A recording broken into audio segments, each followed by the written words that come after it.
Allô les beautés! Moi c'est Marilyn du blog rosenoir.ca et ce dont je voulais te parler aujourd'hui, c'est comment réaliser des ventes grâce aux réseaux sociaux quand on n'est pas une vendeuse.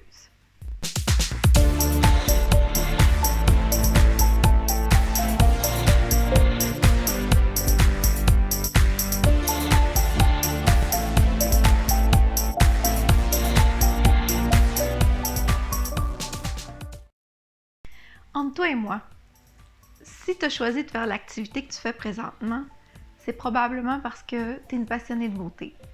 Tu aimes le maquillage, tu aimes les soins de la peau. En fait, toi, c'est des produits que tu utilises, que tu aimes, que tu veux partager, que tu veux recommander. Sauf que si tu es comme moi, à la base, tu n'es pas une vendeuse. Mais pour réussir à vivre de notre passion, il faut vendre de quoi? Il faut vendre des produits, il faut réussir à générer des profits. Je te rassure tout de suite, pour réaliser des ventes, tu n'as pas besoin d'avoir l'impression tout le temps de vendre. Si tu parles à quelqu'un ou que tu crées une publication puis que tu as l'impression que tu es en train de vendre, c'est parce que tu ne le fais pas de la bonne façon. Parce que c'est souvent ça que je vois sur les réseaux sociaux. Je vois des publications qu'on voit clairement l'intention de la personne. L'intention de la personne, c'est de vendre son produit.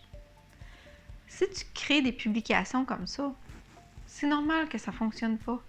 C'est comme quand tu regardes une pub à la télévision.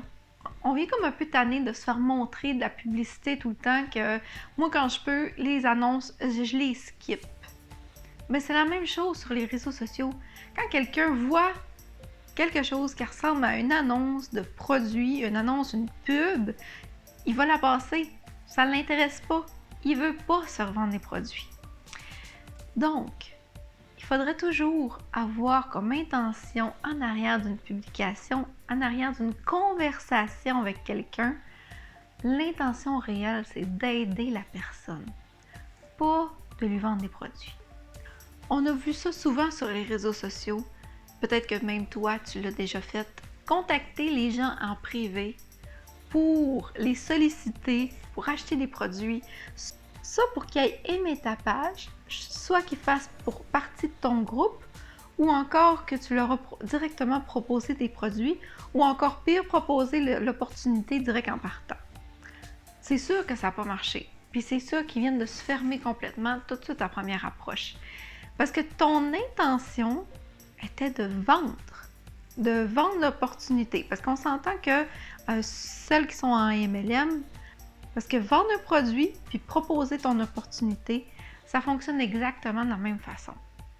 Bon, maintenant que tout ça est dit, comment concrètement qu'on fait pour vendre des produits sans avoir l'impression de vendre?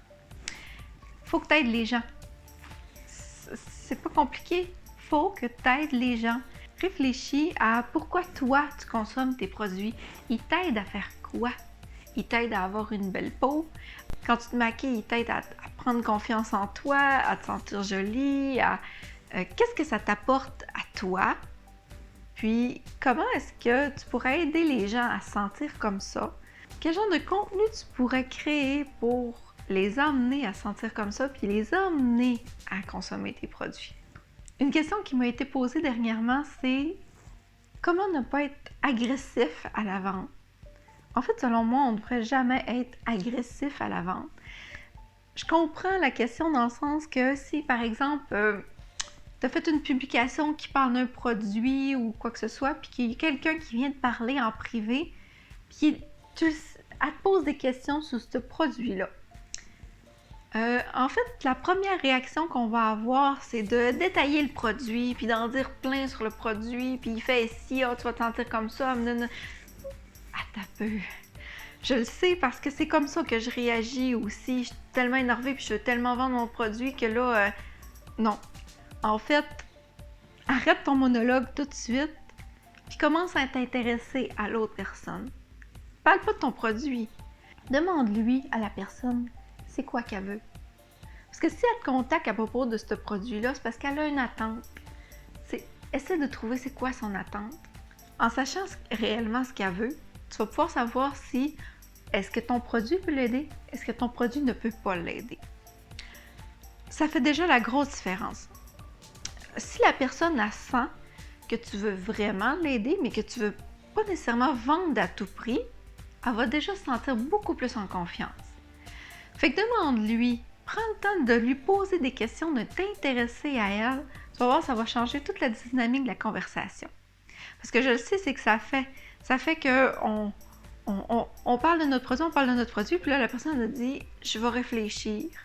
Tu l'as bourré d'informations, puis là, elle fait comme je sais pas si je vais prendre une décision, c'est pas clair, j'en ai comme trop en même temps. C'est pour ça qu'elle dit « je vais réfléchir ». Tandis que si tu lui demandes ses attentes, qu'est-ce qu'elle attend, qu'est-ce qu'elle veut, elle va te répondre, elle va te le dire. Après ça, je t'invite à reformuler ce qu'elle vient de dire pour lui montrer que tu as bien compris ce qu'elle voulait. Déjà là, elle va sentir que tu l'as écouté. Puis après ça, tu pourras lui dire « oui, mon produit, il fait ça, il peut t'aider. » Tout simplement. Alors, pour répondre à la question « comment ne pas être trop agressif », arrête de parler de ton produit, puis intéresse-toi à la personne qui te pose des questions. Intéresse-toi à elle. C'est vraiment ça le secret. Intéresse-toi à elle, puis assure-toi que ton produit peut vraiment l'aider. Puis, une fois que ça c'est fait, là, après ça, tu pourras lui dire « oui, mon produit peut t'aider ». Puis là, elle va sûrement te poser une question comme « comment ça fonctionne? Comment que je fais pour commander? » Puis là, tu vas pouvoir lui dire comment toi, tu fonctionnes. Je sais que quand on est dans une situation financière qui est précaire, puis qu'on a besoin de vendre pour vivre, c'est plus difficile de ne pas penser à vendre. Je le sais. Plus on va sentir que tu es désespéré à la vente, qu'il faut absolument que tu vendes, plus les gens vont le sentir, puis plus ils vont fuir. Moins tu vas faire de ventes. Fait qu'essaye vraiment de focaliser ton énergie sur aider les gens. Aider les gens, puis t'intéresser à eux, puis savoir de quoi ils ont besoin. Puis c'est comme ça que tu vas réussir à vendre. Donc sur ce, je te souhaite une bonne semaine, puis je te dis à la prochaine.